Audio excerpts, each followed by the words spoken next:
প্রথম প্রশ্ন, শেখ কতটুকু উলঙ্গ হয়ে গোসল করা যাবে? দ্বিতীয় প্রশ্ন, স্বপ্নে কুরবানি দেখলে বা কুরবানি করতে দেখলে কি হয়? প্রিয় হুজুরের কাছে জানতে চাই। তৃতীয় প্রশ্ন, স্বামীর লিঙ্গ কি স্ত্রী মুখে নিতে পারবে? ইসলাম কি বলে? চতুর্থ প্রশ্ন, প্রাণীর ছবিযুক্ত কাপড় পরে কি নামাজ হবে? পঞ্চম প্রশ্ন, টুপি কি সারাদিন পরে থাকা সুন্নত নাকি শুধু নামাজের সময় পড়লেই হবে? আসসালামু আলাইকুম রহমতুল্লাহি ওয়া বারাকাতুহু। আলহামদুলিল্লাহি রাব্বিল আলামিন ওয়াসসালাতু ওয়াসসালামু আলা সাইয়্যিদিল মুরসালিন। প্রিয় দর্শক, অত্যন্ত গুরুত্বপূর্ণ অনেক প্রশ্ন আপনারা আমাদের কাছে করেছেন। আজকের এই ভিডিওতে তন্মধ্য থেকে উল্লিখিত নির্বাচিত গুরুত্বপূর্ণ 5টি প্রশ্নের জবাব নিয়ে বিস্তারিত আলোচনা করবে ইনশাআল্লাহ। সুতরাং মনোযোগ সহকারে ভিডিওটি শেষ পর্যন্ত দেখবেন। আর আপনার কোনো প্রশ্ন থাকলে অবশ্যই কমেন্টে লিখে যাবেন, আমরা পরবর্তী ভিডিওতে জবাব দেবো ইনশাআল্লাহ। আর আমাদের সাথে সরাসরি যোগাযোগ করতে, প্রশ্ন করতে, আরও অসংখ্য মাসালা মাসাইল জানতে আমাদের ওয়েবসাইট, অন্যান্য চ্যানেলগুলো, ফেসবুক পেজগুলো ভিজিট করতে পারেন, যার লিঙ্ক নিচে ডেসক্রিপশনে দেওয়া আছে। তো প্রিয় দর্শক, কথা না বাড়িয়ে আমরা প্রশ্নের জবাবে চলে যাব। একটি প্রশ্ন ছিল, টুপি কি সারাদিন পরে থাকা সুন্নত নাকি শুধু নামাজের সময় পরলেই হবে? দেখুন, টুপি ইসলামী পোশাকের অন্তর্ভুক্ত। সুতরাং এই টুপিটা আপনি নামাজের সময় ছাড়াও, নামাজ তো টুপি ছাড়া খোলা মাথায় নামাজ পড়া মাকরুহের অন্তর্ভুক্ত। সুতরাং নামাজের সময় তো টুপি আপনি পরিধান করবেনই। এছাড়া টুপি যেহেতু ইসলামী পোশাকের অন্তর্ভুক্ত, এজন্য যেই সমস্ত জায়গায় পোশাক পরিধান করা হয়, যেমন মানুষের সাথে যখন আপনি মেলামেশা করেন বা বাহিরে যান অথবা আপনার অফিসে যান, কাজে যান, তখন সাধারণত আপনি ভালো পোশাক পরিধান করেই যান। সুতরাং সেই সমস্ত জায়গায় আপনি টুপি পরিধান করে থাকবেন, এটি সুন্নাতের অন্তর্ভুক্ত এবং এটি ইসলামী পোশাক বা ইসলামী তাহজিব তামাদ্দুনের অন্তর্ভুক্ত। সুতরাং এই সমস্ত জায়গায় টুপি আপনি পরিধান করে থাকবেন। হ্যাঁ, ঘরে থাকা অবস্থায় যেহেতু শুধু সতর ঢাকা পরিমাণ পোশাক পরাই যথেষ্ট, সে সময় অতিরিক্ত পোশাক পরে থাকা জরুরি নয়। সুতরাং ঘরে থাকা অবস্থায় আপনি টুপি না পরে থাকলেও সমস্যা নেই, আপনি টুপি খুলে রাখতে পারেন। তবে বাহিরে যাওয়ার সময়, কাজে যাওয়ার সময় যে সমস্ত জায়গায় আপনি পোশাক পরিধান করে থাকেন সাধারণত, সেই সমস্ত জায়গায় টুপিও পরিধান করা চাই। এরপরে প্রশ্ন ছিল, প্রাণীর ছবিযুক্ত কাপড় পরে নামাজ হবে কি না? দেখুন, প্রাণীর ছবি আঁকাই হারাম। প্রথম কথা হলো এটা, যে কোনো জায়গায় প্রাণীর ছবি, গাছপালা, তরুলতা, এগুলো বাদে পাহাড় পর্বত, এগুলোর ছবি আঁকা যেমন জায়েজ, এগুলোর ছবি নিয়ে নামাজ পড়াও জায়েজ। তবে প্রাণীর ছবি, মানুষ অথবা যে কোনো জানোয়ার, এমন কোনো প্রাণীর ছবি আঁকা যেমন নাজায়েজ, তেমনি সেই কাপড় পরিধান করা নাজায়েজ, আবার সেই কাপড় পরে নামাজ পড়া আর এক গুনাহ বা আর একটা নাজায়েজ কাজ। সুতরাং এই সমস্ত কাজ থেকে বিরত থাকতে হবে।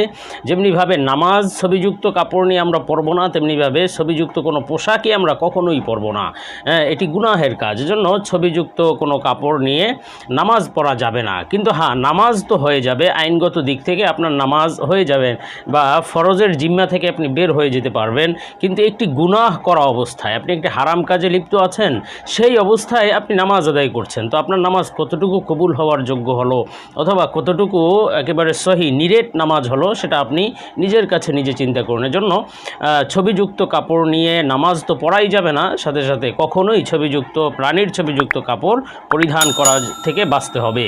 যাই হোক, পরবর্তী প্রশ্ন ছিল যে, স্বামীর লিঙ্গ কি স্ত্রী মুখে নিতে পারবে? ইসলাম কি বলে? দেখুন, এই স্বামীর লিঙ্গ স্ত্রী মুখে নেওয়া অথবা স্ত্রীর লজ্জাস্থানে স্বামী মুখ দেওয়া, এই বিষয়গুলো পশ্চিমা সংস্কৃতি থেকে বিভিন্ন নীল ছবি বা পর্নোগ্রাফি, এই সমস্তর মাধ্যমে আমাদের দেশে বা আমাদের মুসলিম বিশ্বে ছড়িয়ে দেওয়া হয়েছে, যার কারণে এই সমস্ত বিষয়গুলোর প্রচার প্রসার খুব বেশি ঘটছে।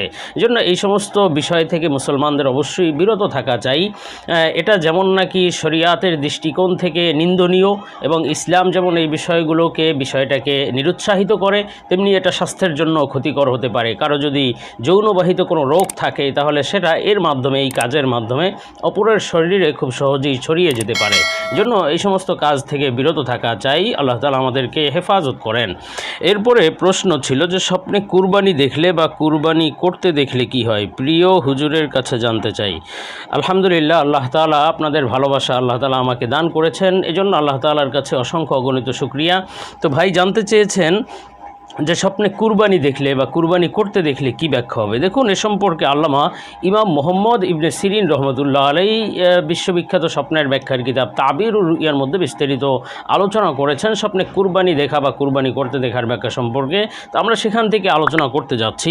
হযরত মোহাম্মদ ইবনে সিরিন রহমতুল্লাহ আলাইহি বলেছেন যে স্বপ্নে কেউ যদি কুরবানি করতে দেখে, বিশেষভাবে স্বপ্নে উট, গরু বা ছাগল দিয়ে কুরবানি করতে দেখলো, এই স্বপ্ন দেখলে এই স্বপ্নটি যদি কোনো কাজের লোক দেখে অথবা কৃতদাস, যে যখন কৃতদাসের প্রচলন ছিল, এই কৃতদাস যদি এই স্বপ্ন দেখে, অথবা যে ব্যক্তি কাজের লোক, অন্যের অধীনে কাজ করে, খুব কষ্টে জীবনযাপন করে, এই সমস্ত ব্যক্তি স্বপ্ন দেখলে বুঝতে হবে শীঘ্রই সে আজাদ হয়ে যাবে বা তার এই সমস্ত নিম্নমানের জীবন থেকে সে রেহাই পাবে, ইনশাআল্লাহ নিষ্কৃতি লাভ করবে। আল্লাহ তাআলা তাকে এই কাজের লোক হওয়া থেকে বা এই অবস্থা থেকে তাকে হেফাজত করবেন।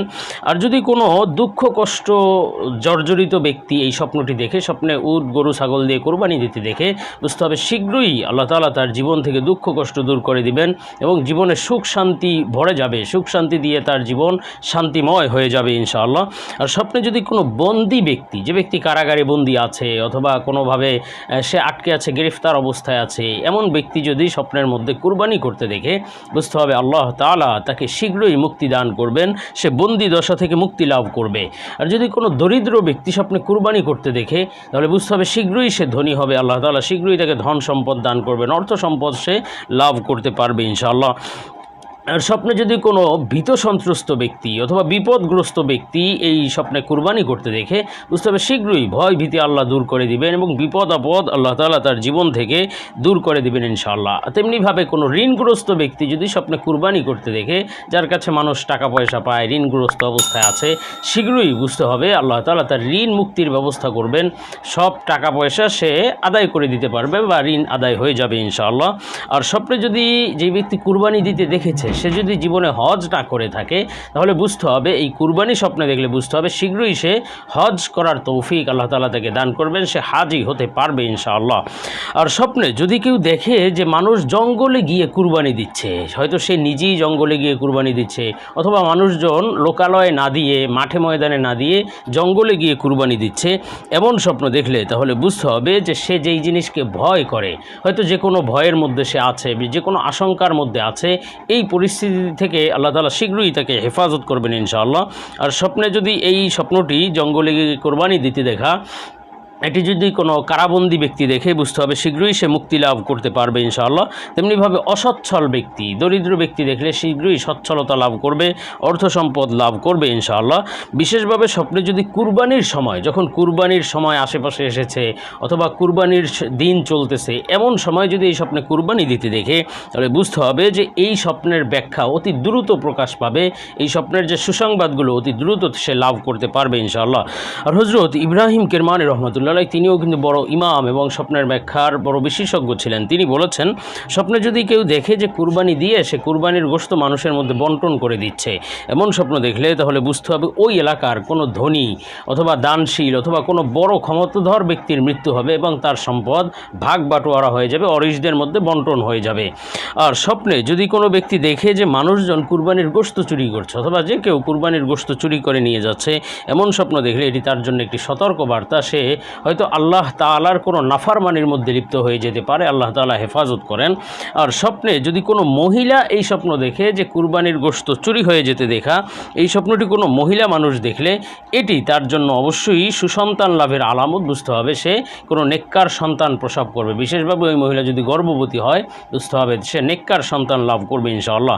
আর হযরত ইমাম জাফর সাদিক রহমতুল্লাহ আলাইহি বলেছেন, স্বপ্নে কুরবানি দেখার সর্বমোট 4টি ব্যাখ্যা হয়। প্রথম ব্যাখ্যা হলো যে আল্লাহ তাআলা তাকে ভয় ভীতি থেকে হেফাজত করবেন। আরেকটি ব্যাখ্যা হলো তার মনের আশা শীঘ্রই পূর্ণ হয়ে যাবে ইনশাআল্লাহ। আরেকটি ব্যাখ্যা হলো জীবন কল্যাণময়, বরকতময় হবে, জীবনে কল্যাণ এবং বরকত আসতে চলেছে ইনশাআল্লাহ। এবং আরেকটি ব্যাখ্যা হলো তার অসচ্ছলতা অথবা দারিদ্রতা দূর হয়ে যাবে ইনশাআল্লাহ। যাই হোক, পরবর্তী একটি প্রশ্ন ছিল যে কতটুকু উলঙ্গ হয়ে গোসল করা যাবে। দেখুন, আসলে পরিপূর্ণ উলঙ্গ হয়ে গোসল করা যদি এমন জায়গায় হয় যেখানে আপনাকে কেউ দেখছে না, চার দেয়ালের মধ্যে যদি উলঙ্গ হয়ে গোসল করেন, এটা আপনার যে খুব বড় নাজায়েজ হারাম কাজ হবে এমন তো নয়, তবে মাকরুহ কাজ অবশ্যই। সুতরাং পরিপূর্ণ উলঙ্গ হয়ে গোসল করা সেটি আপনি একাকী হলেও এটা উচিত নয়, কেননা হাদিসের মধ্যে রাসূল সাল্লাল্লাহু আলাইহি ওয়াসাল্লাম এই বিষয়ে নিষেধ করেছেন। এখন আপনি কতটুকু তাহলে খুলে বা কতটুকু উলঙ্গ হয়ে গোসল করতে পারবেন? দেখুন, নিজের সতরকে আবৃত্তি রেখে, নিজের সতরকে ঢেকে রেখে তারপরে আপনি অবশিষ্ট অংশ খুলে গোসল করতে পারেন একাকী থাকা অবস্থায়। যেমন মহিলাদের জন্য পেট, পিঠ এবং নাভি থেকে হাঁটু পর্যন্ত ঢেকে বাকি অংশ খুলে তারা গোসলখানায় গোসল করতে পারে, তবে অন্য কারো দৃষ্টি যেন সেদিকে না পড়ে। আবার পুরুষদের জন্য তারা নাভি থেকে হাঁটু পর্যন্ত ঢেকে তারপরে বাকি অংশ খুলে গোসল করতে পারেন। এবং যদি প্রয়োজন হয়, অত্যন্ত যদি বেশি প্রয়োজন হলে একটু আধটু খুলে, অথবা একটু আধটু খুলে সে সাবান মাখার প্রয়োজনে হলে, যে কোনো প্রয়োজনে সে একটু খুলে গোসল করতে পারবে, তবে অন্যের দৃষ্টি যেন সেদিকে না পড়ে অবশ্যই লক্ষ্য রাখতে হবে। তবে পরিপূর্ণ উলঙ্গ হয়ে গোসল করা থেকে বিরত থাকা চাই। আল্লাহ তাআলা আমাদেরকে বিষয়গুলো বুঝার এবং আমলের তৌফিক দিন। আল্লাহুম্মা আমিন।